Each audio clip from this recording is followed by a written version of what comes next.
No, no, no. I'm not from Okay. Netherlands, but I read this book on Anne Frank. I know the story. I saw the movie years ago. It was well done. It's very intriguing. Okay. So great. Nice to have everyone else on board. Guy Gora. Sorry, it's gay Gora. I don't think you're gay because you're married there. And you can spell it whatever way you like. And Murli, thank you. It's very nice to have you. Haripad, all the way from New Jersey. Jai, Arjun Saka from Calgary. Haribol, we don't see you at the moment, but maybe it'll happen somewhere. I want to thank everybody in Florida that helped me out. Arjun might be on on board as well. Uh, okay, I did write a poem about it. I call it the Florida Freeze. I had to come back up to Canada to warm up. It was so cold there. All right, they're not ready for the cold. Let us get down to business here, okay? And let's look at our pranams to Prabhupada. We'll start with that. Nama Om Vishnupadaya Krishna Buddhare Srimate Bhakti Vedanta Swamini Vinamane Namaste Namaste Saraswati Saraswati Devi Devi. Gavani Pracharini Irvishesha Shunyavadi Vasyati Tadarine Shri Shri Krishna Krishna Chaitanya Chaitanya. Prabhu Nityananda Shri Advaita Gadadhara Srivasari Gaura Bhaktivinoda Hare Krishna Krishna Krishna Hare Hare Hare Rama Rama Rama Hare Hare. So thank you very much. Go to page 1 of the introduction of Bhagavad Gita as it is. Everybody knows it. Okay. Om Jnana Timirandasya Om Jnana Jnananjana Shalakaya Shalakaya Chakshurunmilitam Yena Chakshurunmilitam Tasmai Shri Gurave Namaha. Tasmai Shri Gurave Namaha. I was born in the darkest ignorance, I was born in darkness and ignorance, and my spiritual master opened my eyes and my spiritual master opened my eyes with the torch of knowledge. with the torch of knowledge. I offer my respectful obeisances unto him. I offer my respectful obeisances unto him. Srila Prabhupada Ki Jai. Our host, Vaishnavi, will tell us where we are at, and we are getting close to closing down. Only to open up again, of course. Chapter 18, right? Yes, Maharaj. 1863. Oh God, that scares me. But the whole conclusion of the Bhagavad Gita, I won't even be here with you, Bruce. 65, 66, those are more or less the conclusive messages of the Gita itself. Okay, here we are. Iti te jnanam akyatan guyad guya tarangmaya vimrishaitad ashishena yatidichisita takuru. Thus, I've explained to you knowledge still more confidential to liberate on this fully and then do what you wish to do. Okay, great. So we can, why don't we just try this? 2 sentences per person. That'll cause us to slow down a little bit so that we can think it over a little easier. But I don't want big gaps in between. Okay. So if you're in a queue, be snappy. As soon as one person's finished with the 2 sentences, then the next person comes in. Is that okay? Oh, okay with me, Maharaj. Let's just try the 2 sentences per person. Okay, let's make the list, and the when we've run out of purport, then we can get someone to read the verse one more time. Okay? So, Haripad, start. Murali, Ritam Goswami, Arjuna, Arjun Saka, Mansi Ganga, Naman, Nina. Okay. The Lord, Do it. Thank you. the Lord has already explained to Arjuna the knowledge of Brahma Bhuta. One who is in the Brahmabhuta creation is joyful. He never laments, nor does he desire anything. Thank you.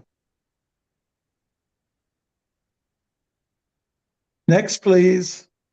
That is due to confidential knowledge. Krishna also discloses knowledge of the super soul. This is also Brahman knowledge of Brahman, but it is superior. Here the words yate chasi tata kuru, as you like, you may act, indicates that God does not interfere with the little independence of the living entity. Thank you. In Bhagavad Gita, the Lord has explained in all respects how one can elevate his living condition. The best advice imparted to Arjuna is to surrender unto the super soul seated within his heart. Thank you. By right discrimination, one should agree to act according to the order of the supersoul. That will help one become situated constantly in Krishna consciousness, the highest perfectional stage of human life. Nice. Arjuna is being directly ordered by personality of Godhead to fight, surrender to the Supreme Personality of Godhead is the best interest of living entities. Thank you. It is not for the interest of the Supreme. Before surrendering, one is free to deliberate on this subject as far as the intelligence goes. That is the best way to accept the instruction of the Supreme Personality of Godhead. Such instruction comes also through the spiritual master, the bona fide representative of Krishna. Hare Krishna. Good. And do we have one person who could read the verse one more time? Thus I have explained to you knowledge still more confidential. Deliberate on this fully and then do what you wish to do. Jai Hare Krishna. I think it's a very significant verse here, Prabhus. First of all, Krishna's, presenting a thought, and then he expresses it to his dear friend and devotee Arjuna, and then he moves on to another area, and the word gets repeated quite frequently. I'm telling you something very confidential, okay? Something more than you have not heard before. And then he takes a little break. Now I'm going to tell you something more confidential than you have ever heard, okay? And so listen to it carefully. And then after some time, he comes up, almost repeats it. Here's something really confidential. It just gets intensified to some degree. And here we're getting close to the end. And he said, I've explained to you knowledge that is, most very confidential, more than ever before. I want you to think about this. I want you to pause, take a breath, take it in, absorb it, kind of like a sponge, absorb it. And then I want you to make your own decision as you are an independent soul. Make a decision as to what you want to do. I've done my part. I have imparted the wisdom to you and equipped you with the information that is required to move forward in whichever direction you like to go. But now I'm really letting you demonstrate that and demonstrate myself to an area where I'm giving you independence. You can decide what to do from here. And, I've done everything I could to safeguard, to protect yourself, to give shelter. But now, especially with the phrase, I would like it if you, Prabhus, could just stick this in your head forever. Forever, I say it once again, forever. And that is at the end, Yati Chasi Tata Kuru. Why do I put some emphasis on that? Is because it clearly describes that the Lord is giving us freedom. Now, when God says something, we read this in the 8th canto of the Bhagavatam today. When God has something to say, it is a mantra. Just like you've heard the phrase, Dharmantu Sakshad Bhagavat Prinitam, that all levels of Dharma have been laid out by God. Now, looking at today's verse in the morning that we read, the Lord is saying, or Prabhupada explains in the purport, when God says something, it is mantra. There's power there. Now there's power in this statement that I've given you everything, now you can do as you like. It's kind of like a son, a father talking to his son said, okay, you're 20 years old now, Jack. I just want you to make your decision in life. You decide which way you want to go. I've given you what I know is the best for me in life with my experience. So you go ahead, and I've given you the path. I've given direction. I have counseled. I have guided. Now you decide what you want to do. You can reject everything I've said, or you can accept everything, or you may take in part what I have given to you. So, kind of like a kind parent, the Lord is saying, Arjuna, I did what I could, but the decision is yours. So isn't that, I ask you all, a demonstration of the Lord's compassion and giving us an exercise in free will? Hare Krishna. All right, we can open up the discussion now. And, on that particular theme or anything else that pops out here in this verse and purport. Krishna's free will that he's giving us. Let's reflect on that. You can say something about that. Whatever was said by the Lord up to this point is confidential.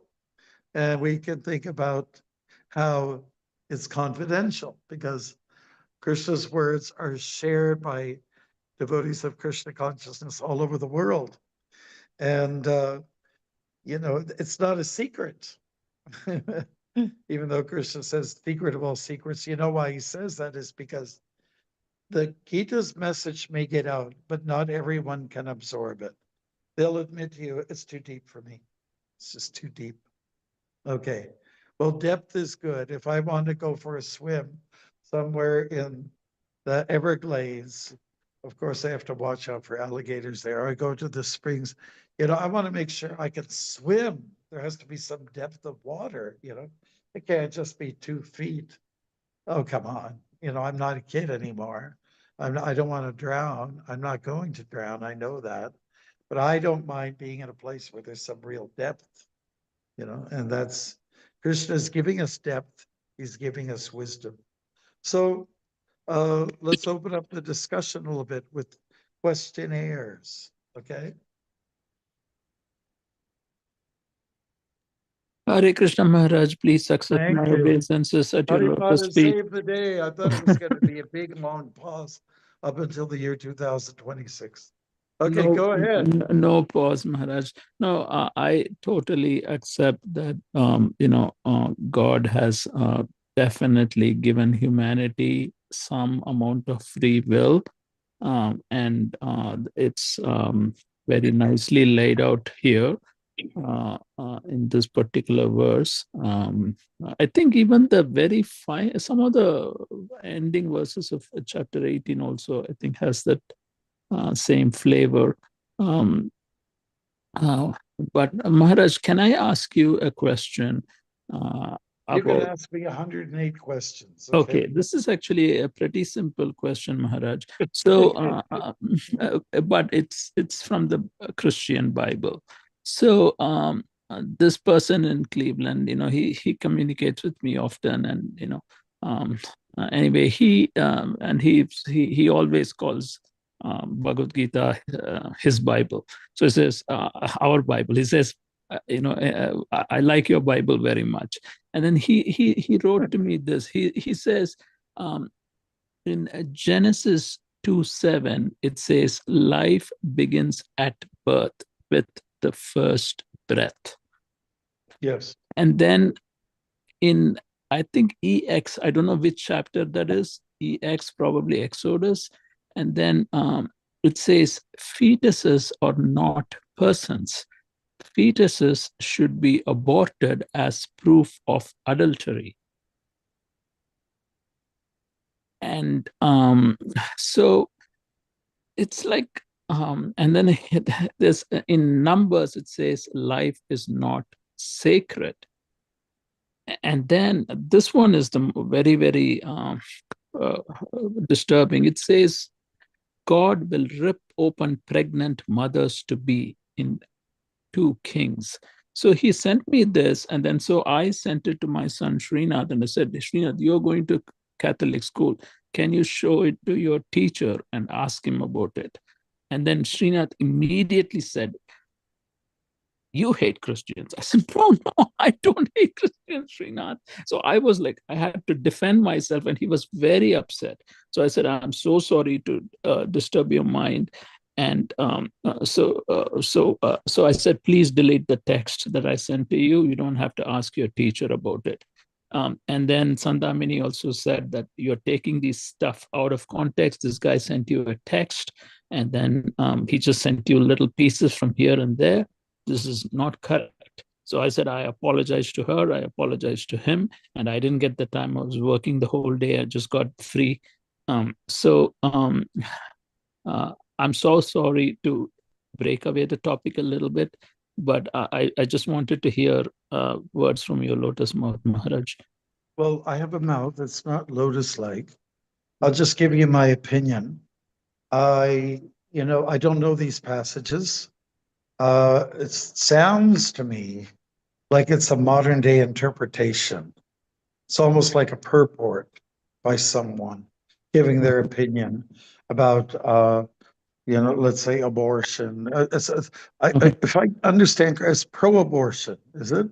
Yes, That's what I heard. I can't. Well, you see, Right. I mean, the biblical teachings are with the Catholics, they've got it.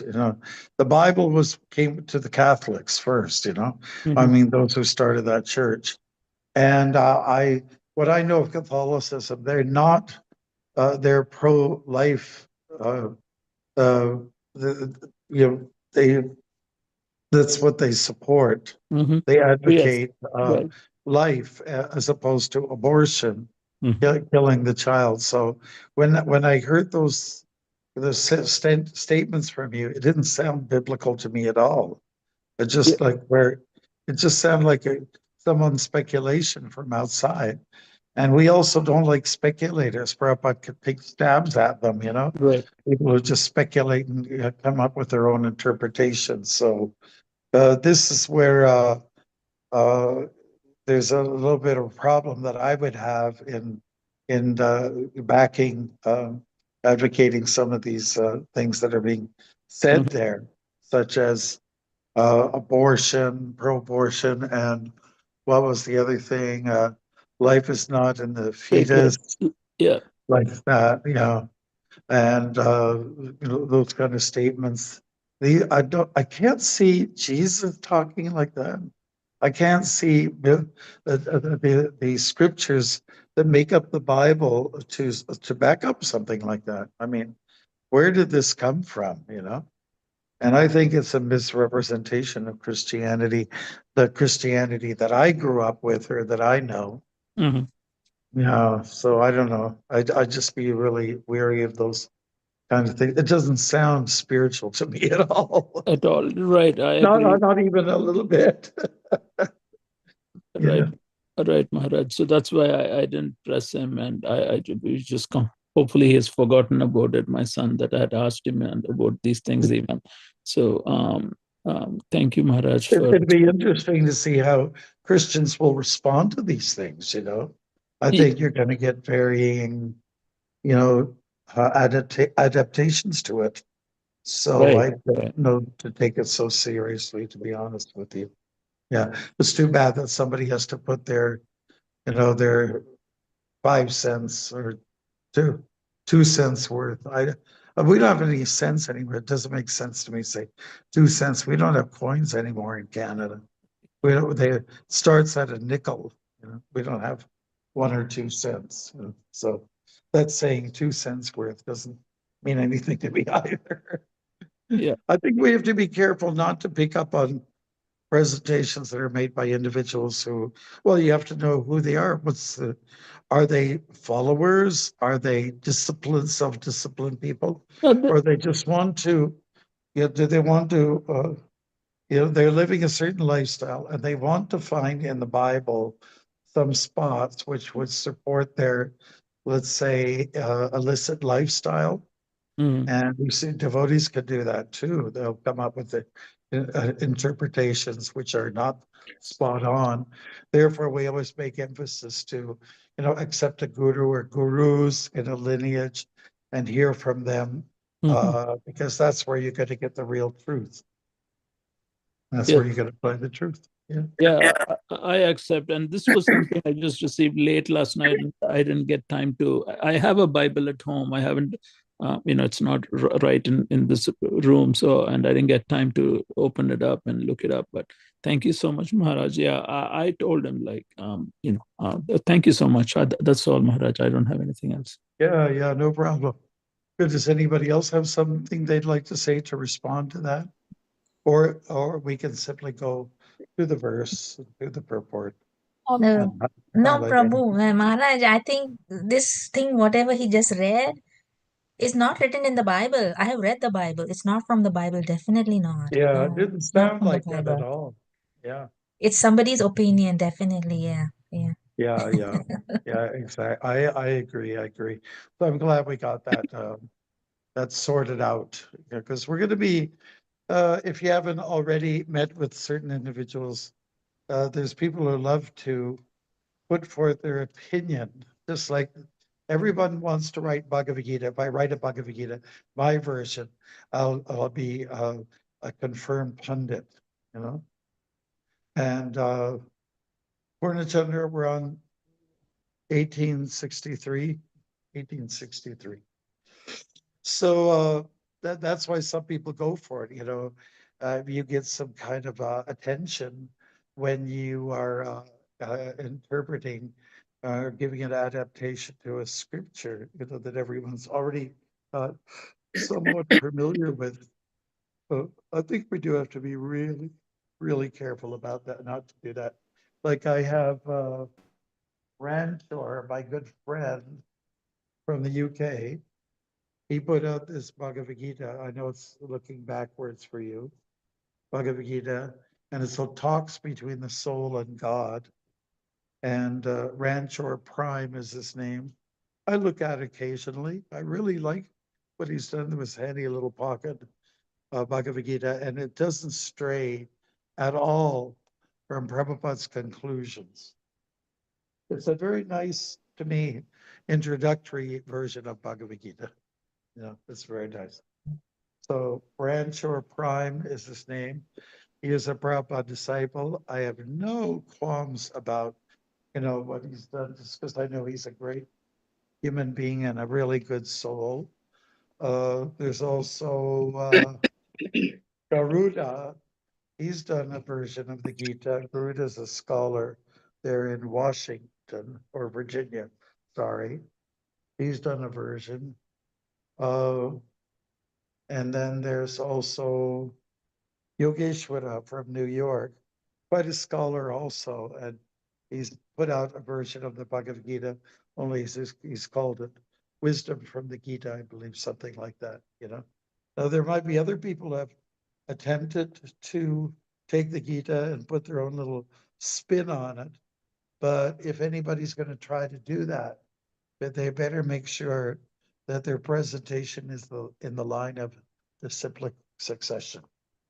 And I can understand why people might want to share the Gita, because there's different audiences out there. Like, I believe there's, I know one of our girls from Canada, she said, I think I'm going to put out a book called the Gita for dummies. Gita for Dummies. And I know that Kalakanta Prabhu over there in Florida, he's quite wonderful. He put a book out, the Rap of God, Bhagavad Gita, all wrapped out. The Arjuna, you know it, I think, right? Yeah, he did a good job, splendid job. So, Prabhupada encouraged us to write, but if you're going to write, make sure that your Siddhanta or conclusion is spot on with what the Acharyas have had to say. When it comes to conclusion, your language might be different than his language. Prabhupada's language was in English, I guess more classical, definitely from the Victorian era. And, that some people might have a little hard time with it. So therefore, some devotees may decide, I'll put together a Gita and make sure that it's just in, let's say, totally in synchronized with the message of the Acharyas. Because we have different audiences now, it's become more diverse, like everyone's flying in Emirates, where they have like 25 different, airline stewards, whatever you call them, and they come with their different languages. They will boast about it. We have people who know Dutch, who know Swahili, who know this, and they know that, and so on like that. Okay, so it's good for us to reach out to different audiences and get through to people. Any other questions? So about the same thing, what Haripad said, and sometimes, and connecting with the verse we are reading, sometimes Indians only read one line from the shloka, Yatha Ichhasi Tatha Kuru, which is the last line. And they say, well, Krishna says whatever we want, we can do, That is the conclusion of Bhagavad Gita. So, Right. And they don't quote anything else. no, Just, yeah. yes, that's right. Yes, so that's the problem, right? They haven't read it thoroughly, and you can't take those things too seriously. I've been in situations where somebody will put up their hand after a good talk and say, well, what doesn't Krishna say in the Bhagavad Gita? Blah, blah, blah, blah, blah, blah. And I said, which Bhagavad Gita have you read? Which one are you talking? I never heard that. I have to correct it. They will come across very scholarly and everything, like they show up. I've read Bhagavad Gita, and I know this, and I know that Krishna said such and such, and you have to stop them on their tracks. You have to say, where in the Bhagavad Gita did you find that? So, well, I don't know. It's in there somewhere. I read. They give some nebulous answer. You just can't take these people seriously. And when people say they read, a lot of people don't read. They don't. We're not in a reading culture anymore. We're not in that phase. Not the same as our predecessors have done. People, they love to see a flashing image, isn't it? They just love to see something that's taken on the streets, was videoed, a police officer being attacked or whatever it is, or a flick where you've got a alligator biting on a python or something like that. That's what people want to see. They just don't want to read. It just becomes a little too cumbersome for them. But you have to be a little careful about interpretations. That's why it's good to have a mentor. It's good to have a guru who'll set you straight on these subject matters. And also not to mix it up with other people's, ways of looking at the Gita. I was in the province of Saskatchewan. I was walking and I met a woman who was very much into the Gita. She's a Caucasian lady. Her husband had written a version of Bhagavad Gita. It's so colossal. It's got a hardcover. And I sort of breezed through it. I didn't see anything wrong about it, but it just seems to be something that people like to do. They want a pundit status, and therefore if I do interpretation of the Gita, it will be okay. But you have to be really careful. You want to stay clean with your karma. You can't just veer off into your own direction and say, when any little speculation you want to deliver, it has to be paka, it has to be on board, it has to be conclusive by the acharyas in the past. Good. Someone else? Yeah, Maharaj, that's what Prabhupada in his book, the Prabhupada book I'm reading, he says that in India, our spiritual habits are very lame. So, Yeah. so it is very important that, we go through the scriptures, and also the most important thing is the purport. A lot of people in India, they're very learned, but they know all the 700 slokas. But if you touch into their purport, they just keep quoting the same thing, and they think that they know everything. So that is the challenge in India, is that people are lame in understanding Bhagavad Gita. It's not that they don't understand, but they are a little lame in understanding.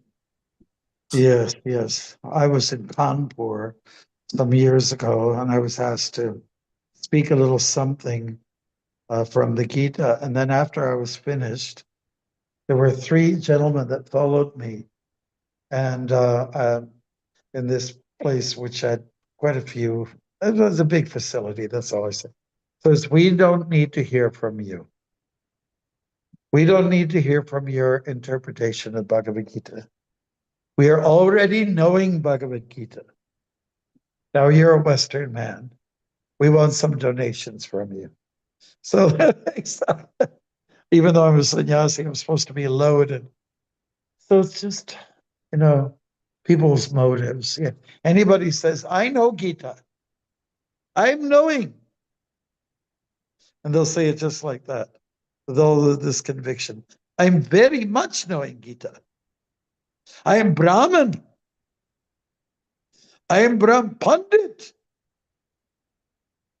When they're very self-convinced about these things, those people who talk like that, you cannot trust them. You cannot trust them. Because anybody who's a real pundit or anybody is a real bhakta, they won't boast about it. They won't say anything. Okay, we have Arjun Saka. You've got something you'd like to say. Arjuna Prabhu was already hands up, so he can share Oh, okay. first. Okay. Arjuna, go ahead. Thank you, Prabhu. Thank you, Rajnath. Hare Krishna. Hare Krishna Maharaj. So basically, I met this Indian couple, and the Indian that was born here, he said that before he started school, his dad had a Gita, and he slammed the Gita in his face. He said, "You read this book, and you read it every day." So then the wife was one time arguing with me, and she was like, I know Gita. I know the Gita. Who are you to tell me Krishna's God? And I said, well, he says that in the Gita. And she said, well, that's his book. And I said, have you read the Bhagavad Gita? And she said, no, I don't need to read the Gita. I'm Indian. So I was like, okay, that's it. I didn't say anything else. I just walk away. And then pertaining to to Haripad, Krishna says that if we don't control ourselves, I think it's in the second chapter. He said that we can bring unwanted population. So I think that's what he was pertaining to. But I don't think we should kill the babies. If you messed up, I mean that's your karma. But that's what Krishna says, that you have to be in control. So that's what I'm thinking. That's what it was.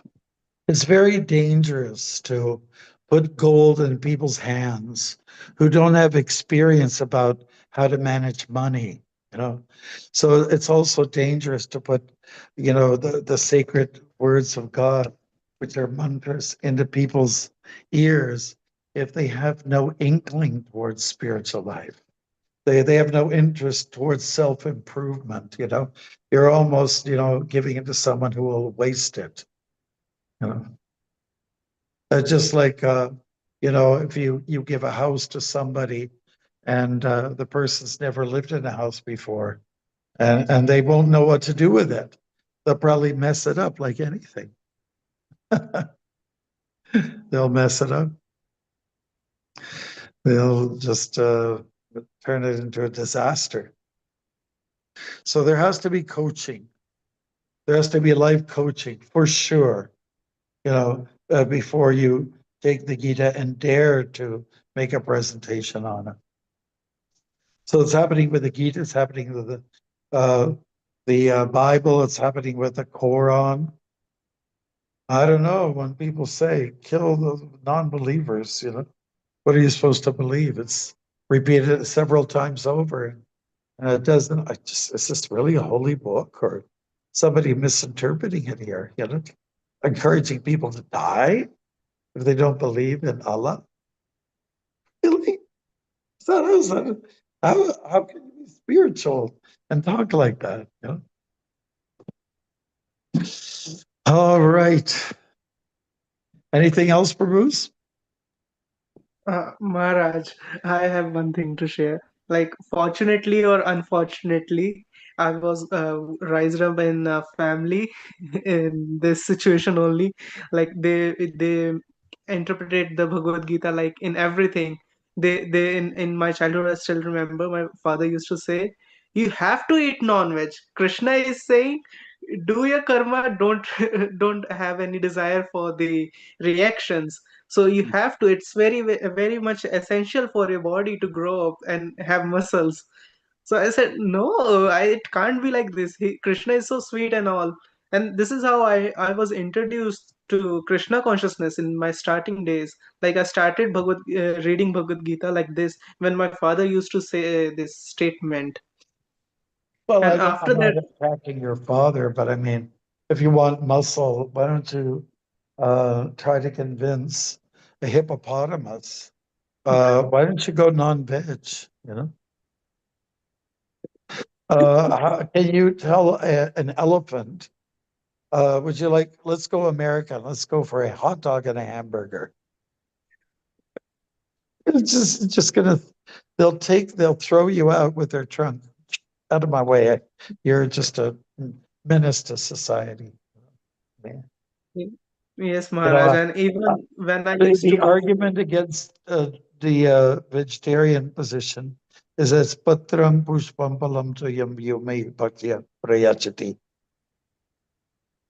That's the Lord saying, offer to me with love and devotion, leaf, flower, fruit, or water, I will accept it. Then this is one of the places they would use yatha ichasi tata kuru shloka. Oh, yes. Do as you like.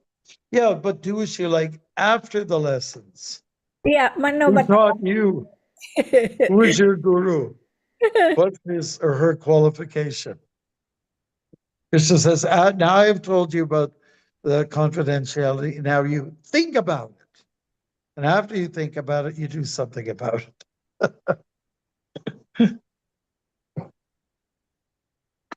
So some people's intelligence is quite bright, but some are not. Some have not been able to grasp it. Chapter 2, Krishna is saying, many people have heard about the glories of the soul, but even after hearing about it, they don't really grasp it. They can't come to terms with it.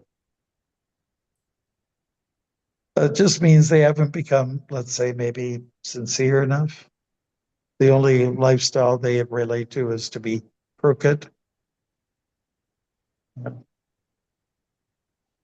Good. Anybody else has any more comments they'd like to make on this? Purnachandra, she's on Anantashish. Maharaj, I have Yeah. simple question from the Bhagavad Gita, just what we were reading. So 63 is what we read. It says, thus I have explained to you knowledge still more confidential, deliberate, and then do what you wish to do. 62, the previous verse is, O scion of Bharata, surrender unto him with a capital H, utterly. Yeah. By his grace, you will attain transcendental peace and the supreme and eternal abode. So my question to you, Maharaj, 62 is said by whom? By Krishna? Oh, sign of butter. Yeah, well, he's the one that's speaking, right? And then, okay, so he says, O sign of Bharata, surrender unto him. So just surrender unto me, basically. Yeah, that's right. Yeah. Because, yeah. Okay. Uh, And then 61. First was speaking before in 61, right? Right. 61 he says. And 60 as well. Okay. Makes reference to himself. Yeah. Okay. Okay. Okay. That's good. Okay, I'm glad. Anybody else? Hare Krishna Maharaj, Dandavat Pranam, Bless Prabhupada. Rasraj, how are you? Hare Krishna Maharaj. Maharaj, I'm good, Maharaj, thank you. Maharaj, I was listening to a Muslim scholar, so who mentioned about this, like, the misinterpretation and killing of the people, innocent people. So he said this was said by in their lineage some long time back, which is not no more valid today. So, but people are still following, and for example, in Sikh history also, the Sikh guru mentioned at one point of time that you are allowed to eat meat and so that you can get the power and attack the Mughals like a lion. But that thing is over and it is not more valid today. But they are still eating. Yes. Yeah, that's the problem that people may have in the Vedic times, ancient Vedic times, Treta Yuga, for instance, perhaps also in the Satya Yuga, they would offer animals in sacrifice. So, but that's not relevant anymore. Doesn't Yes. apply to people today because you don't have the qualified Brahmins. So, Yes. yeah, we have to make sure we don't just keep at it with, one injunction that was very applicable at one particular time and epoch or era doesn't mean it's like forever. And it depends on who you're talking to. Yes, Maharaj. So mostly people are fanatics and they're just like a sheep follow up. Yeah, it's usually non-scholarly people who kick up some dust over these matters, and they just feel that they've got, I've got the book, it's right here, but not knowing the circumstances, Yes. Like if I look at the letters of Prabhupada, I can read one letter and isolate it from everything else he's written. And I can then, say, oh, look at Prabhupada told this person he could eat meat, just to give an example, or he could sell meat in a shop. Okay, but does that mean you have to? Does that mean that you can eat? Just like we hear the miracle with Jesus, that they divided the fishes and the bread. So some people take that as like, see, I can eat meat. I can eat meat because Jesus did it. He took loaves of bread and fish and divided amongst the people, the multitudes. Okay, well, first of all, it was fish. It wasn't meat. It wasn't cows, right? And secondly, he multiplied them. He doesn't say he ate them, to my knowledge. So you see how people get kind of carried away with these things. And we are talking about a desert. We're talking about when people were starving, didn't have anything. So that's one thing. I mean, if you were in a place where it's deprived of food and there's a famine going on, you might say, okay, let's eat some fish. Okay. We don't want to, but let's keep our kids alive. Give them some fish, in those kind of circumstances. Understandable, but we have to look at what's relevant. We have to look at what's relevant, why it was said and why it was done. Chanakya Pandit said some heavy things, if you look at it, he was teaching, he said some heavy things during his time he was a counselor or governor during the Gupta era. Anyways, don't know too much, but he said some heavy things, And I heard from a scholar that one time he said women are 9 times more lusty than men. Okay, well, really, I don't that's not what I've seen. And, you know, and someone explained, well, there was a time when prostitution was very big, and that was the main occupation of the women at the time. God forbid why it had to come to that. But, you know, if you say something in a social political climate, it doesn't mean it's applicable to all circumstances. Like Trump is making decisions based on what's going on right now. And he might have a change of mind or a change of heart sometime down the road, considering what is the circumstances at the time. Like he's trying to impose tariffs on Canada and Mexico, heavy tariffs. Yeah. Yeah, I mean, I'm not going to say much more about him. To be honest, I'm just going to control my senses here a little bit, my thoughts. But I'm just saying, when a leader makes some kind of proclamation of sorts, it may be applicable at that time, may not apply in all circumstances. Yes. Like in chapter 1, we read in a purport that says women are less intelligent, but okay, that might be true for a part of the brain. It may not be true for another section of the brain. And it may be a statement coming from 19th century, late 19th century, from people who taught, like when the British and Scotsmen taught it. It may not be applicable. It depends what you need, what kind of intelligence you're talking about. You know?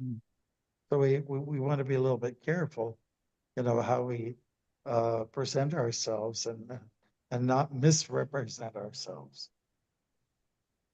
Thank you. Yeah. Any other questions? So the thing about Maharaj, the thing about like Jesus. So I talked to some like really advanced devotees, and the thing is like the Latin word. Okay, so we have a word. The Latin word like fish in Spanish mean pescado. So also sin means pecado without the S. And he was saying that he was giving them food, and he was basically saying that if you don't offer the food, it's sin.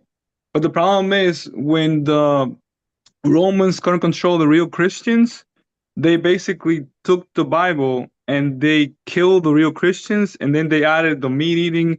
They took out reincarnation, and they took out a whole bunch of things. That's why a lot of things don't really make sense, because supposedly the real Christians died in a cave sealed, but the books, like the pages, they found them like not too long ago. So basically, like unfortunately, that like knowledge was lost, and that's why like the Romans wanted the power, so they couldn't really get these people to obey them. So that's why they had to kill them, and that's why they had to like fool them with the meat eating and the fish and all that. And then now like a lot of Christians say, well, Jesus ate fish, why can I eat fish? You know, like, you know, so it's a very bad thing, unfortunately. Yeah, well, we could, yeah, sure. Depends on who you're talking to. Maybe you could tell people, eat fish, don't eat cows, okay? I also heard like on the, who was saying that like in the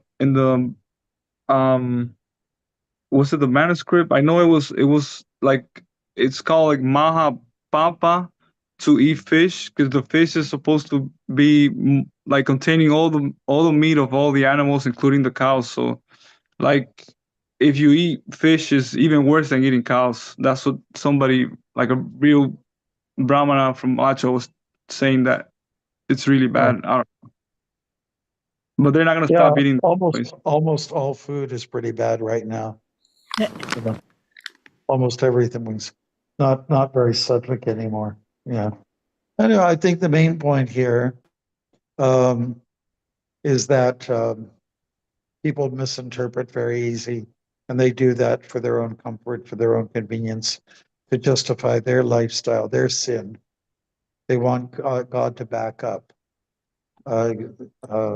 all that they do that's, corrupt and not sattvic. And another thing, let's not get mixed up.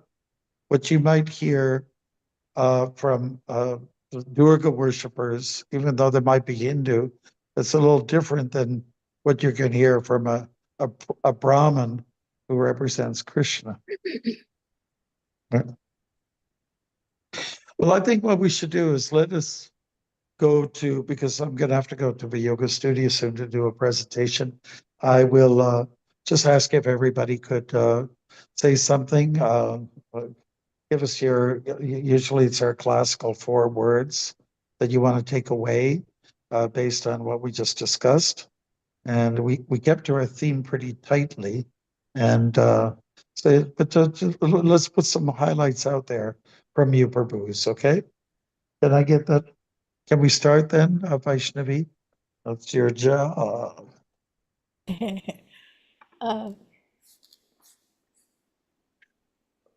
Rasaraj Prabhu.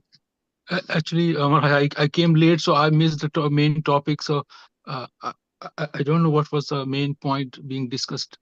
But Prabhu, that's over 4 words, okay? Yeah. But based on what, the verse that's there, just give us something, please. 18.63 is the verse. Okay. Okay, next one, Manasi Ganga. Wow. Hare Krishna Maharaj. Follow Krishna's instructions. Follow Krishna's instructions. Jai ho. Very good. Next. Dharma Prabhu there? No, he is not here. All right. Purna Chandra. Oh, I came late too, but I'm gonna say something. Okay, I think Vivek is talking about meat and stuff, so I think you are what you eat. So, like, try to be more sattvic. Okay, beautiful. Yeah, keep it to 4 words. Okay. Next. Ritam. Oh, I think I have three words. Follow Krishna's will. Follow Krishna. Krishna's will. Krishna's will. Jai ho. Very good. Next. Haripad. Yate chasi tata kuru. Okay. On to you. Rasaraj Prabhu. Now are you ready? Yes, follow Krishna's instructions. Okay. Arjuna. Be more selfless. Okay. Good. Arjun Sakha. Follow as it is. Okay. Nice. Murali.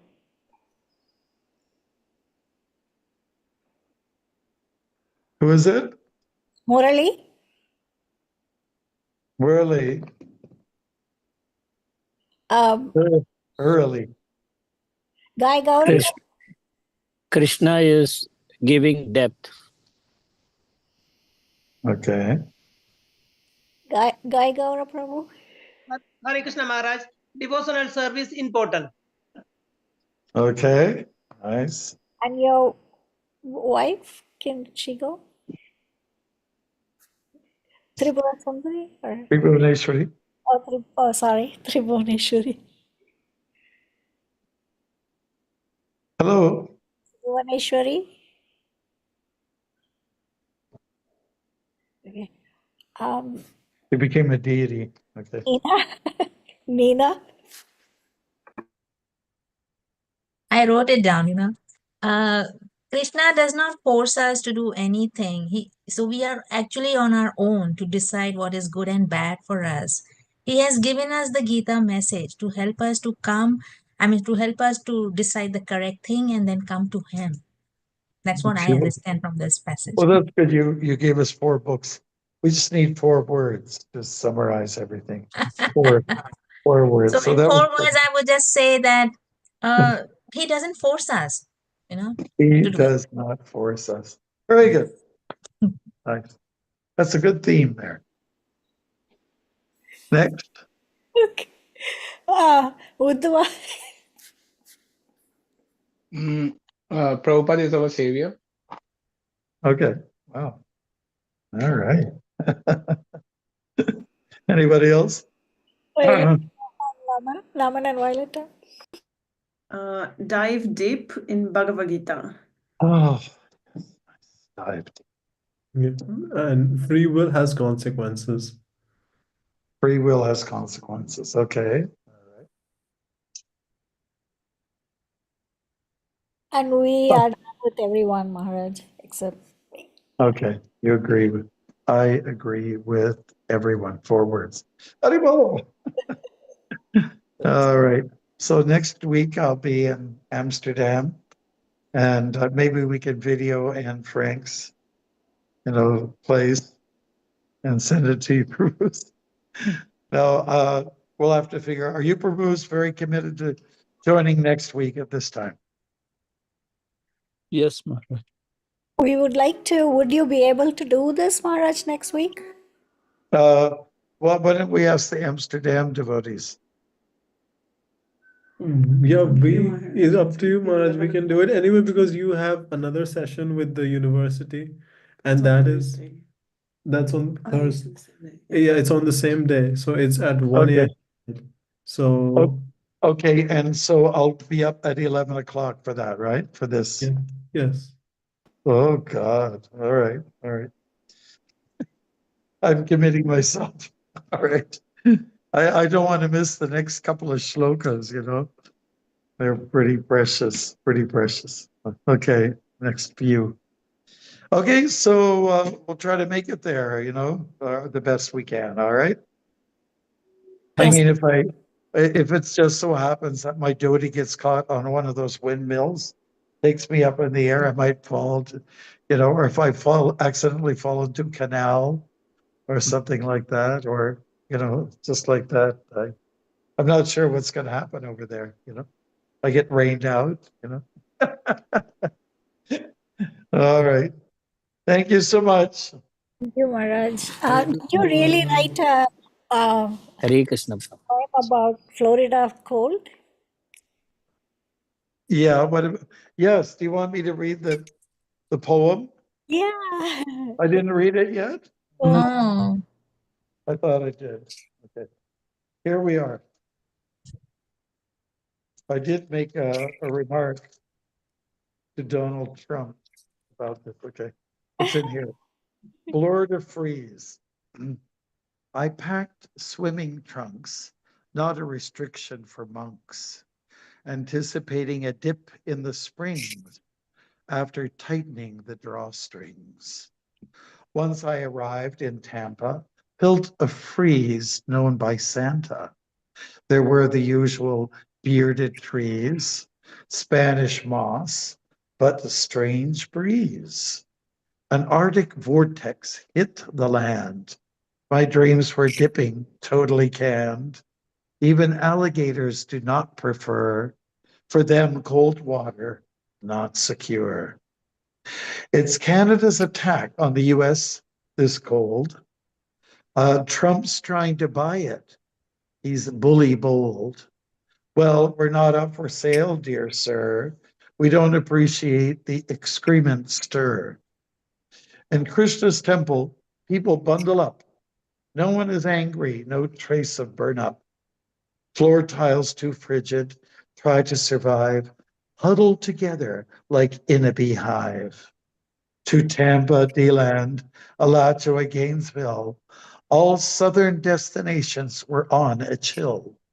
Where rain or snow have poured, Floridians have been fine and on board. I've been to plenty of devotee sanghas, while outside folks talk of rambas. Pirates are parading, conjuring up the past, but nothing ever measures up to a bhakti blast. These lower temperatures have their place. They humble and make you more than an ace. Dualities are truly up and down, an effect which kicks off false crowns. Hare Krishna. That's it. Thank you, Maharaj. Hare Krishna. It's beautiful, bro. It's beautiful, Maharaj. Yeah. Hari Bol. Bhavani Vaishnavebhyo Namo Namaha. Hare Krishna. Hare Krishna. Hare Krishna. Hare Krishna. Hare Krishna devotees. Bye bye. Take care.